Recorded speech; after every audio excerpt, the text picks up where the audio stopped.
বিসমিল্লাহির রহমানির রহিম।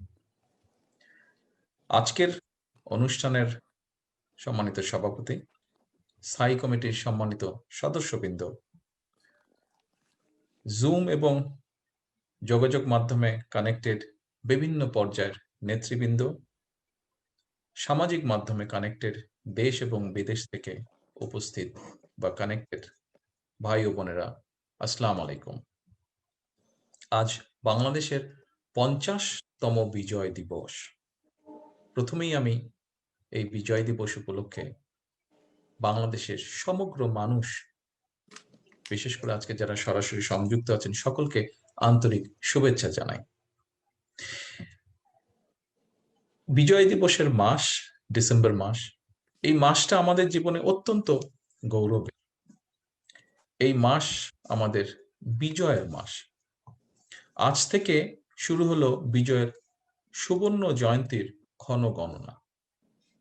কিন্তু এমন একটি পরিস্থিতির মধ্যে দিয়ে জনগণ আজকে এই বিজয় দিবস উদযাপন করছে, যখন দেশের ক্ষমতা দখল করে আছে এমন একটি শক্তি, যাদেরকে এক বাক্যে বলা যায় গণতন্ত্র বিরোধী একটি শক্তি বা অপশক্তি। বিজয় দিবসের এই শুভ লগ্নে আমি মুক্তিযুদ্ধকালীন বাংলাদেশের প্রথম রাষ্ট্রপতি, স্বাধীনতার ঘোষক, বাংলাদেশি জাতীয়তাবাদের জাতির জনক শহীদ রাষ্ট্রপতি জিয়াউর রহমানকে শ্রদ্ধার সাথে স্মরণ করছি। আমি আরো স্মরণ করতে চাই শ্রদ্ধার সাথে সকল জাতীয় নেতৃবৃন্দ, যেমন হোসেন শহীদ সোহরাওয়ার্দী, মৌলানা ভাসানী থেকে শুরু করে তাজউদ্দিন আহমেদ পর্যন্ত। এই সকল জাতীয় নেতৃবৃন্দ যাদের ছাড়া স্বাধীনতা ও মুক্তিযুদ্ধের ইতিহাস নির্মাণ করা সম্ভব নয়। স্মরণ করছি আমি লাখো শহীদ মুক্তিযোদ্ধা, যাদের আত্মত্যাগের মাধ্যমে বা আত্মত্যাগের মধ্যে দিয়ে আজকের এই স্বাধীন বাংলাদেশ। কৃতজ্ঞতার সাথে আমি স্মরণ করছি সেই সব যুদ্ধযোদ্ধা, মুক্তিযোদ্ধা এবং অসংখ্য মা বোনদের, যাদের সম্মান ও সম্মানের বিনিময় আমাদের স্বাধীন মাতৃভূমি বাংলাদেশ। বিজয়ের ৪৯ বছর পরও দেশের আজকের বাস্তবতা হলো, স্বাধীন দেশের নাগরিকরা বলা যায় আজ নিজ দেশেই পরাধীন। স্বাধীন দেশের নাগরিকরা আজকে শুধু নিজ দেশেই পরাধীন নয়, আরো একটি উদ্বেগের বিষয়, এখন ধীরে ধীরে দেশের ভৌগোলিক স্বাধীনতাও মনে হয় হুমকির মুখে পড়ে যাচ্ছে। প্রিয় নেতাকর্মীরা, আমাদের অবশ্যই ভুলে গেলে চলবে না, বরং আমাদেরকে গৌরবের সঙ্গে, অত্যন্ত গৌরবের সঙ্গে বলতে হবে, মুক্তিযুদ্ধের ঘোষণা আমরাই দিয়েছি, আমরাই মুক্তিযুদ্ধ শুরু করেছিলাম, আমরাই দেশের মানুষ স্বাধীনতা অর্জন করেছি। সাম্য, মানবিক মর্যাদা,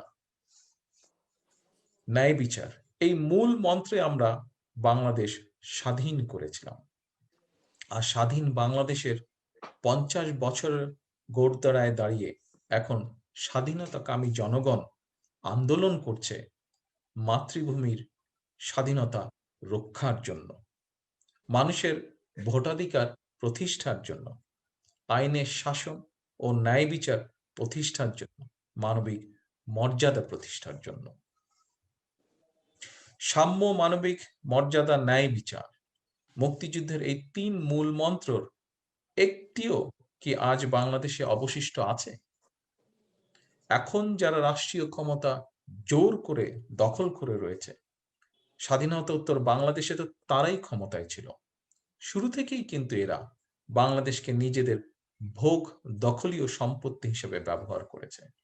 প্রিয় ভাই ও বোনেরা, একটি রাষ্ট্র কতটা উন্নত ও সভ্য এবং টেকসই হয়েছে সেটি বোঝার কয়েকটি নিদর্শন হলো, রাষ্ট্রের সাংবিধানিক প্রতিষ্ঠানগুলো সিদ্ধান্ত গ্রহণের ক্ষেত্রে কতটা স্বাধীন তার ওপর নির্ভর করে। কোন সরকার যদি স্বৈরাচারী কিংবা গণবিরোধী হয়ে ওঠে, অথবা রাষ্ট্র যদি জনগণের বিপক্ষে চলতে শুরু করে, সেক্ষেত্রে রাষ্ট্র সরকারকে সঠিক ধারায় ফেরাতে রাষ্ট্রের সাংবিধানিক প্রতিষ্ঠানগুলোর গুরুত্ব অপরিসীম। সুবর্ণ জয়ন্তীর এই উষালগ্নে এসেও আমরা দেখছি একমাত্র একজন ব্যক্তির লোভের জন্য বর্তমানে রাষ্ট্রের প্রায় প্রতিটি সাংবিধানিক প্রতিষ্ঠানকে ধ্বংস করে দেওয়া হয়েছে। একটি রাষ্ট্রের স্বাধীন ও সাংবিধানিক প্রতিষ্ঠানগুলোর ভূমিকা যে কতটা গুরুত্বপূর্ণ হতে পারে এর সম্প্রতি প্রমাণ আমরা দেখেছি আমেরিকার রাষ্ট্রপতি বা প্রেসিডেন্ট নির্বাচনের পরে। দেশটির ক্ষমতাসীন প্রেসিডেন্ট অসীম ক্ষমতার অধিকারী হলেও দেশের সাংবিধানিক প্রতিষ্ঠানগুলো দেখিয়েছে আইনগত সিদ্ধান্ত নেওয়ার ক্ষেত্রে তারা আরো বেশি ক্ষমতাবান, স্বাধীন ও স্বতন্ত্র। আমরা যদি আমাদের দেশের কয়েকটি গুরুত্বপূর্ণ রাষ্ট্রীয় এবং সাংবিধানিক প্রতিষ্ঠানের দিকে তাকাই, তাহলে আমাদের সামনে ভেসে উঠবে দেশের বর্তমান শাসন ও প্রশাসনের ভয়াবহ বিধ্বস্ত চেহারা। আমাদের কয়েকটি সাংবিধানিক প্রতিষ্ঠান যেমন রাষ্ট্রপতি, সুপ্রিম কোর্ট, নির্বাচন কমিশন, পাবলিক সার্ভিস কমিশন, মহাহিসাবরক্ষক ও নিয়ন্ত্রক, দুর্নীতি দমন কমিশন দুদক এবং মানবাধিকার কমিশন। সংবিধান অনুযায়ী এই প্রতিষ্ঠানগুলো স্বাধীনভাবে রাষ্ট্রের অন্যান্য বিভাগের সঙ্গে সমন্বয় করে কাজ করার কথা, এটাই তাদের দায়িত্ব। অথচ সাংবিধানিক দায়িত্ব ভুলে এই প্রতিষ্ঠানগুলো এখন আওয়ামী লীগের সাংগঠনিক অফিসে পরিণত হয়েছে। দেশে গণতন্ত্র ও ভোটাধিকার চর্চার অন্যতম একটি প্রধান মাধ্যম নির্বাচন।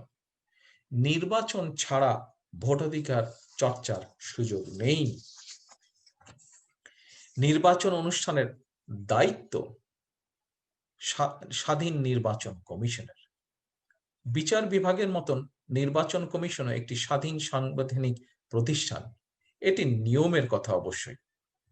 আর বাস্তবতা হলো নির্বাচন কমিশন এখন আওয়ামী লীগের দলীয় নির্বাচনী কার্যালয়ে পরিণত হয়েছে, যার সাক্ষ্য সমগ্র দেশবাসী। এই কার্যালয়ে বসে থাকা কয়েকটি অপদার্থ মেরুদণ্ডহীন প্রাণীর কাজ হলো আওয়ামী লীগ অফিস থেকে যে তালিকা পাঠানো হয় তা দেখে আনুষ্ঠানিকভাবে কাউকে এমপি অথবা চেয়ারম্যান ঘোষণা করা। প্রিয় দেশবাসী, প্রিয় ভাই বোনেরা, আরেকটি সাংবিধানিক প্রতিষ্ঠান হলো দুর্নীতি দমন কমিশন। অথচ এই অফিসটি এখন নিজেরাই আপাত মস্তক দুর্নীতিগ্রস্ত।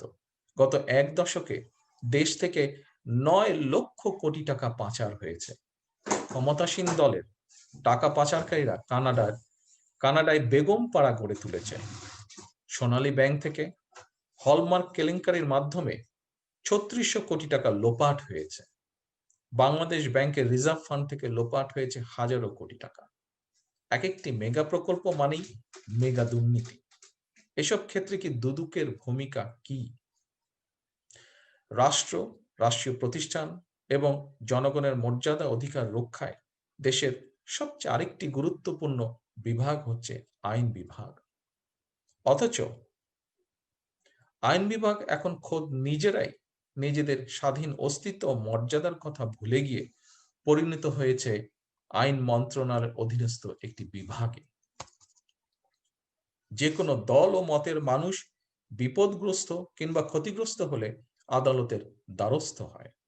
একটি সভ্য রাষ্ট্র ও সমাজের এটাই হওয়ার কথা ছিল। অথচ চিত্র এখন সম্পূর্ণ বিপরীত। মানুষ বিপদগ্রস্ত কিংবা ক্ষতিগ্রস্ত হওয়ার ভয় আদালতের দ্বারস্থ হতে চায় না। কারণ বর্তমানে বাংলাদেশের জনগণ বিশ্বাস করে এখন বিচারকদের বিবেক এখন নিয়ন্ত্রিত হয় আইন মন্ত্রণালয় থেকে। আদালতের এখন একমাত্র কাজ জনগণ যেসব বিষয় গ্রহণ করতে চায় না কিংবা প্রত্যাখ্যান করে, রায়ের দোহাই দিয়ে সেটি জনগণের উপরে চাপিয়ে দেওয়া হয়। এই মুহূর্তে দেশের আদালতে বিচারাধীন মামলার সংখ্যা প্রায় ৩৭ লক্ষ। এসব মামলা নিষ্পত্তি করে কিভাবে দেশে আইনের শাসন সুপ্রতিষ্ঠিত করা যায় সেটি হওয়া উচিত ছিল আদালতের লক্ষ্য। অথচ সেটি না করে আওয়ামী লীগের দলীয় রাজনৈতিক স্বার্থ হাসিলের লক্ষ্য পূরণে আদালত নিজেদের রেখেছে ব্যস্ত। জনগণ বিক্ষিপ্ত হলে প্রতিকারের জন্য তাদের আদালতে যাবার কথা, সেখানে এখন খোদ বিচারকরাই রাজনৈতিক দলের কর্মীর মতন জনগণের বিরুদ্ধে রাস্তায় মিছিল নামায়। আদালত, নির্বাচন কমিশন, মানবাধিকার কমিশন, দুর্নীতি কমিশন, দুর্নীতি দমন কমিশন, ক্ষমতাসীন সরকার প্রতিটি সাংবিধানিক প্রতিষ্ঠানকে দিয়েছে ধ্বংস করে।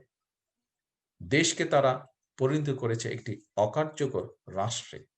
এর কারণ, আসুন খুব সংক্ষেপে আমরা এর কারণটি দেখি। এর কারণ, তারা বাংলাদেশের বিরুদ্ধে, বর্তমান অবৈধ ক্ষমতাসীন সরকার, তারা বাংলাদেশের বিরুদ্ধে প্রতিশোধ নিচ্ছে, বাংলাদেশের জনগণের বিরুদ্ধে তারা প্রতিশোধ নিচ্ছে।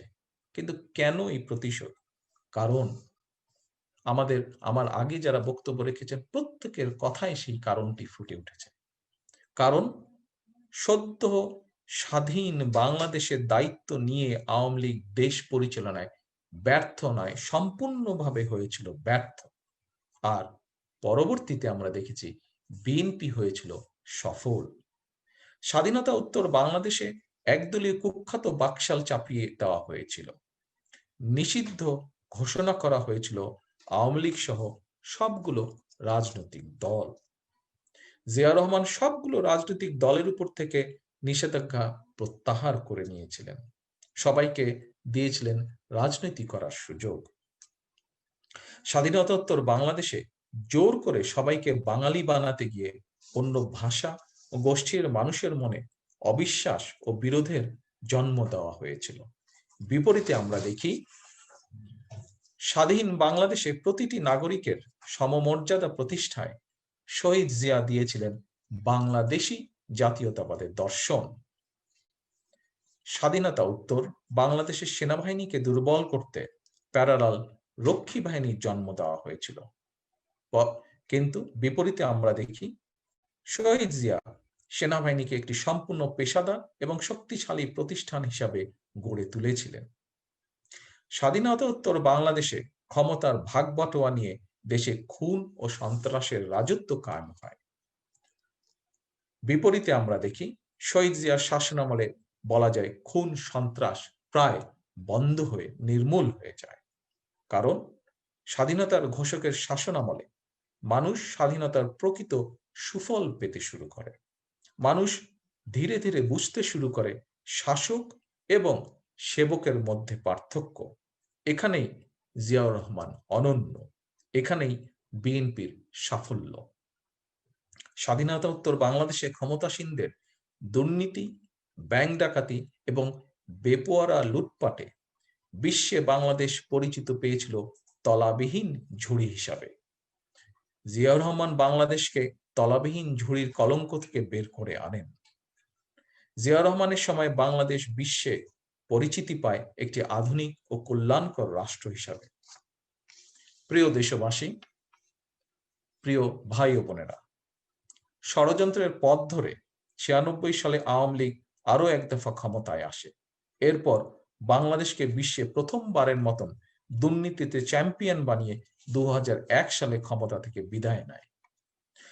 এই যে আওয়ামী লীগ নামক দলটি, এই দলটি যখনই ক্ষমতায় থাকে তখনই বাংলাদেশ দেশে বিদেশে নানা কারণে নানাভাবে কলঙ্কিত হয়। সম্প্রতি 7টি মানবাধিকার প্রতিষ্ঠান বাংলাদেশকে কর্তৃত্ববাদী শাসন থেকে বের করে আনার জন্য গণতান্ত্রিক বিশ্বের প্রতি আহ্বান জানিয়েছে। বাংলাদেশের আইন শৃঙ্খলা বাহিনীর কতিপয় খুনি কর্মকর্তাকে আমেরিকা এবং ইউরোপে নিষিদ্ধ করার প্রস্তাব উপস্থাপিত করা হয়েছে। এভাবে প্রতিটি ক্ষেত্রে আওয়ামী লীগের ব্যর্থতা আর প্রায় প্রতিটি ক্ষেত্রে বিএনপির সাফল্য। স্বাধীনতোত্তর বাংলাদেশে ক্ষমতার ভোগ দখলকে কেন্দ্র করে তৎকালীন আওয়ামী লীগ দেশে এক নৈরাজ্যকর অবস্থার জন্ম দিয়েছিল, কিন্তু দেশপ্রেমিক সিপাহী জনতা ঐতিহাসিক বিপ্লবের মাধ্যমে 1975 সালের 7ই নভেম্বর আওয়ামী লীগ এবং তাদের দোসরদের পরাজিত করা হয়েছিল। 75 সালের নভেম্বরের পরাজিত সেই অপশক্তি পরবর্তীতে মহাজোটের নামে একজোট হয়ে আবারও বাংলাদেশের স্বার্থ বিরোধী ভূমিকায় লিপ্ত হয়েছে। 75 সালের নভেম্বরে পরাজিত এই অপশক্তির টার্গেট দেশের জাতীয়তাবাদী শক্তি এবং দেশপ্রেমিক সেনাবাহিনীকে দুর্বল করে রাখা। সে কারণেই 75 সালের নভেম্বরের অপরাজিত অপশক্তি স্বাধীনতার ঘোষকের বিরুদ্ধে অপপ্রচার চালিয়ে যাচ্ছে। দেশের জাতীয়তাবাদী শক্তির ঐক্যের প্রতীক, সংসদীয় গণতন্ত্রের প্রতীক মাদার অফ ডেমোক্রেসি খালেদা জিয়ার বিরুদ্ধে মিথ্যাচার চালাচ্ছে এবং বিএনপির বিরুদ্ধে চালানো হচ্ছে ধারাবাহিক ষড়যন্ত্র। দেশপ্রেমিক জাতীয়তাবাদী শক্তির বিরুদ্ধে ধারাবাহিক ষড়যন্ত্রের অংশ হিসাবে 75-এর পরাজিত অপশক্তির ইন্ধনে 2004 সালের 21শে আগস্টের ঘটনা ঘটে। 21শে আগস্ট এবং কথিত 111 একই সূত্রে গাঁথা। একটি 111-এর নাটক মঞ্চস্থ করানোর জন্যই পরিকল্পিতভাবে 21শে আগস্টের ঘটনা ঘটানো হয়েছিল। 75 সালের নভেম্বরে যারা দেশকে উল্টো পথে নিতে ব্যর্থ হয়েছিল, 2007 সালের কথিত 111-এর মাধ্যমেই তারা সফল হয়। 21শে আগস্ট এবং 111-এর নামে ষড়যন্ত্রের পথ ধরে ক্ষমতা দখল করেই 75-এর নভেম্বরের পরাজিত অপশক্তি বিডিআর পিলখানায় সেনা হত্যাযজ্ঞ চালায়। সেনা হত্যাযজ্ঞটি ছিল 75-এর নভেম্বরের পরাজিত অপশক্তির প্রতিশোধের একটি অংশ। প্রিয় দেশবাসী এবং প্রিয় উপস্থিত ভাই ও বোনেরা, স্বাধীন বাংলাদেশের ইতিহাস সাক্ষী দেয় দেশপ্রেমিক জাতীয়তাবাদী শক্তি এবং সেনাবাহিনী শক্তিশালী থাকলে 75-এর নভেম্বরের পরাজিত অপশক্তির কোনো ষড়যন্ত্রই সফল হয় না বা হবে না। এ কারণেই আজ আমি বিশেষ করে সারা দেশে আমার দলের নেতাকর্মীদের উদ্দেশ্যে বলতে চাই, দেশের জনগণ এখন একটি অর্থবহ পরিবর্তনের পক্ষে। জনগণকে সঙ্গে নিয়ে অতীতের মতন এই পরিবর্তনের নেতৃত্ব বিএনপিকেই দিতে হবে, কারণ বারবার প্রমাণিত হয়েছে বাংলাদেশের যা কিছু অর্জন সেটি বিএনপি সরকারের মাধ্যমেই হয়েছে। বিএনপি বাংলাদেশে প্রতিষ্ঠিত করেছে গণতন্ত্র, বিএনপি বাংলাদেশে চালু করেছে বহুদলীয় গণতন্ত্র, বিএনপি বাংলাদেশে চালু করেছে সংসদীয় গণতন্ত্র। প্রিয় ভাই বোনেরা, প্রিয় দেশবাসী, দেশকে অন্ধকার থেকে আলোর পথে ফিরিয়ে আনতে প্রয়োজন গণতন্ত্র এবং গণতন্ত্র প্রতিষ্ঠার অন্যতম পূর্ব শর্ত মানুষের ভোটের অধিকার প্রতিষ্ঠা করা। আজ বিজয় ও স্বাধীনতা দিবসের সুবর্ণ জয়ন্তীর এই দিনে এই হোক আমাদের অঙ্গীকার। দেশ ও বিদেশে অবস্থিত সকল বাংলাদেশিকে আবারও সুবর্ণ জয়ন্তীর শুভেচ্ছা জানিয়ে আমার বক্তব্য শেষ করছি। আল্লাহ হাফেজ। বাংলাদেশ জিন্দাবাদ।